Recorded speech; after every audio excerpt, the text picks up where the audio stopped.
Hello everyone. आज की हमारी जो ये वीडियो है ये 10th क्लास के लिए होगी। 10th क्लास में हमने पहला जो लेसन है वो शुरू कर रखा है। लेसन का नाम है संसाधन और विकास। इसके अंदर हमने संसाधन की परिभाषा, उसका वर्गीकरण, ये हम इसके अंदर पढ़ चुके हैं। इसके साथ में हमने भारत में भू उपयोग जो था उसके बारे में पढ़ लिया था कि भूमि जो संसाधन है उसका प्रयोग किस प्रकार होता है, ये पढ़ लिया था। ठीक है, इसी के अंदर है ना एक छोटा सा टॉपिक बनता है, भारत में भू उपयोग प्रारूप किस प्रकार का है। जो हमने पहले वाली वीडियो में जो हमने भू उपयोग पढ़ा था ना कि वनों के अंदर के अधीन जमीन है, उसके साथ में कुछ जो है कृषि योग्य बंजर भूमि होगी, प्रति भूमि होगी, पुरातन प्रति भूमि हो गया, शुद्ध बोया गया क्षेत्र हो गया। जो हमने उनकी परिभाषा पढ़ी, डिफाइन किया कि वो चीजें होती क्या है। एक तो क्या था कि उनको डिफाइन करना यानी कि उनको परिभाषित करना। और जो भू उपयोग प्रारूप होता है उसका मतलब होता है कि कुल जो हमारे पास जो टोटल जो जमीन है, कुल जो क्षेत्रफल है ना, उसका कितने प्रतिशत उस सेक्टर में लगा हुआ है। जैसे हमने पढ़ा था कि शुद्ध बोया गया क्षेत्र के अंदर, जो शुद्ध बोया गया क्षेत्र हमने पढ़ा था उसमें क्या पढ़ा था, उसमें पढ़ा था कि उसमें तकरीबन 43.41% जो है ना वो जमीन लगी हुई है। तो वो क्या है, वो उसका प्रारूप है कि हमने क्या किया है, हमारे पास हमारा पैटर्न बन गया है कि हमारी जो जमीन है ना उसका इतने % हमने इसके अंदर प्रयोग कर रहे हैं। ठीक है, तो एक बार इसको थोड़ा और देख लेते हैं विस्तार से, ताकि अगर मान लो कुछ अलग से क्वेश्चन बन जाए तो हमें इसका बेनिफिट मिल सके। ठीक है, तो आइए हम अपना टॉपिक शुरू करते हैं और मैं आशा करता हूं कि आप सब ठीक होंगे।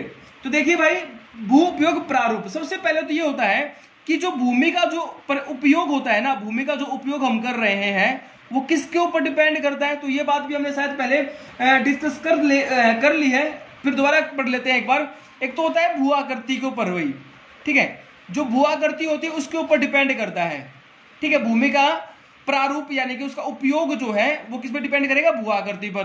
कैसे, पर्वत, पठार और मृदा। हमें पता है कि ये तीन ही जो कारक है वो क्या करते हैं, हमारे पास पर्वत होंगे, पठार होंगे या फिर मृदा होगी। इसके बारे में हम पढ़ चुके हैं कि हमारे पास 43% जो है सॉरी भाई ये मैदान आएगा है ना, 43% हमारे पास मैदान है, प्लेन एरियाज हैं। ठीक है, पठार की मैं बात करूं, प्लेटू की बात करूं तो वो है 27%। हमारे जो पास जो टोटल जो क्षेत्रफल है उसका इतने % हमारे पास ये है। पर्वतों की बात की जाए तो 30% आते हैं। ठीक है, तो उसके हिसाब से हम इनका प्रयोग करते हैं भू उपयोग का। जलवायु देखी जाती है, ठीक है, वहां पर मृदा देखी जाती है, मिट्टी कैसी है।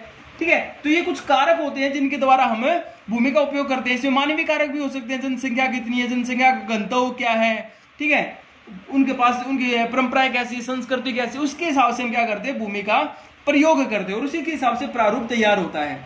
अगर हम बात करें कि भारत के पास टोटल क्षेत्रफल कितना है, ठीक है, टोटल एरिया देखिए, कुल क्षेत्रफल की मैं बात करूं तो वो अगर हमें वैसे याद करना हो तो क्या होता है 32.8 लाख वर्ग किलोमीटर। लेकिन अगर हम इसको पूरा पढ़े, एग्जैक्ट पढ़े तो कितना आता है 32,87,263 वर्ग किलोमीटर भाई। ठीक है, ये भारत का क्षेत्रफल है 32,87,263 वर्ग किलोमीटर। अब इसमें क्या होता है, इसमें कहता है कि हमारे पास अगर हम देखें तो हमारे पास जो इनके जो आंकड़े हैं, हमारे पास उपलब्ध जो आंकड़े हैं वो हैं इसके टोटल के 93%। इस टोटल के 93% जमीन के हमारे पास आंकड़े उपलब्ध है कि उस जमीन पर क्या क्या हो रहा है। ठीक है, वो आंकड़े उपलब्ध है। तो ये कहता है बाकी कहां गए, तो बाकी देखो, एक तो क्या हो गया, अगर हम बात करें पूर्वोत्तर राज्यों की, असम है, मेघालय है, नागालैंड है, ठीक है, पूर्वोत्तर राज्य की बात करें ना तो कहता है कि असम के अलावा हमारे पास किसी दूसरे राज्य की जमीन के आंकड़े नहीं है।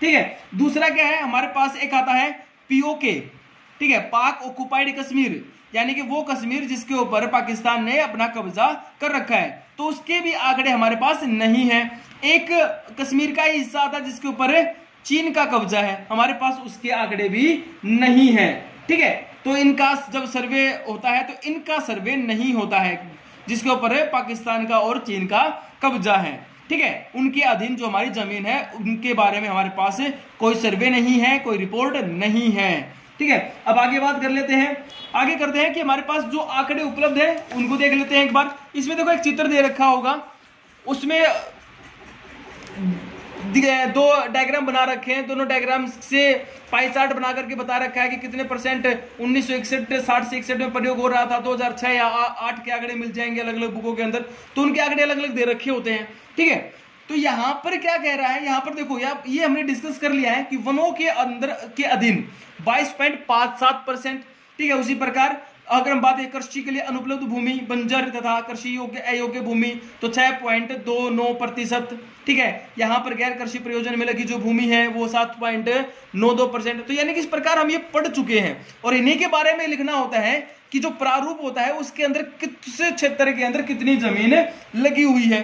ठीक है, तो इनके बारे में हम पढ़ चुके, इसके ऊपर पहले वीडियो बन चुकी है, कितने परसेंट लगी हुई है इनको डिफाइन भी कर चुके, तो आप वो वीडियो जरूर देखिए भाई।